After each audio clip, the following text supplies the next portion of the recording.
me after I came all the way from Missoula, Montana. We're a small business headquartered in Missoula, and my horse is pretty tired at this point. So,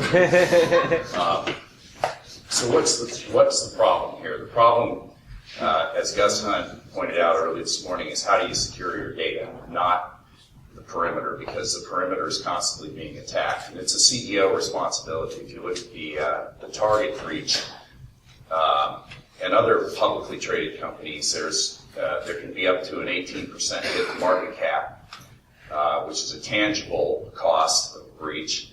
It did cost the CEO his job, and then there are other intangibles like the loss of customer confidence that come into play. What Teradact does is that we leverage policy-driven classifiers to tag information at the data level inside of documents and databases.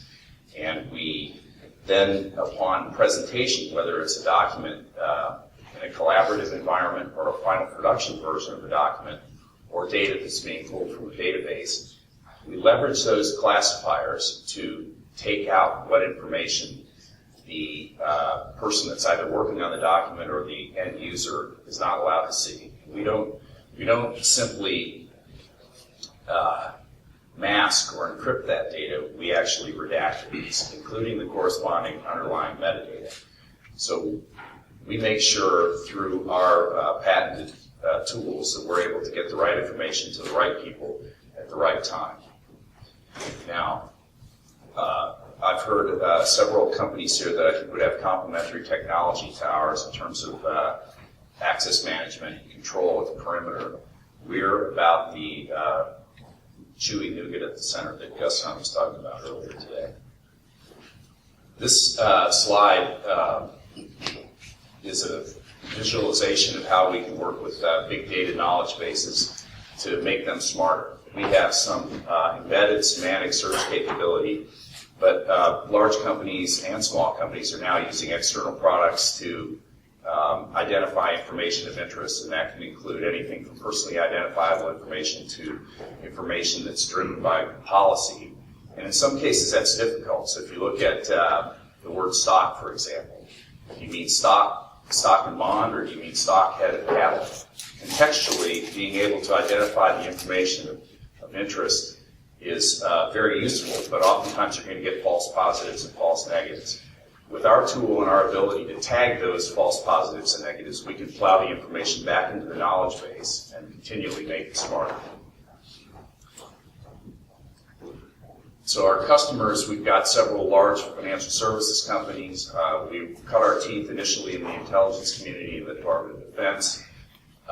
We recently completed a pilot project with the Department of Health and Human Services and in the private sector in the healthcare space, legal services and law enforcement. But really, those are the verticals that we're focused on, but we're agnostic in terms of our product, in that we got an unsolicited request for information from a trucking company the other day, which wasn't a vertical that I thought we'd necessarily be in. But anybody that's got sensitive contract information, HR data, anything that's considered sensitive, we can work with that and help protect it.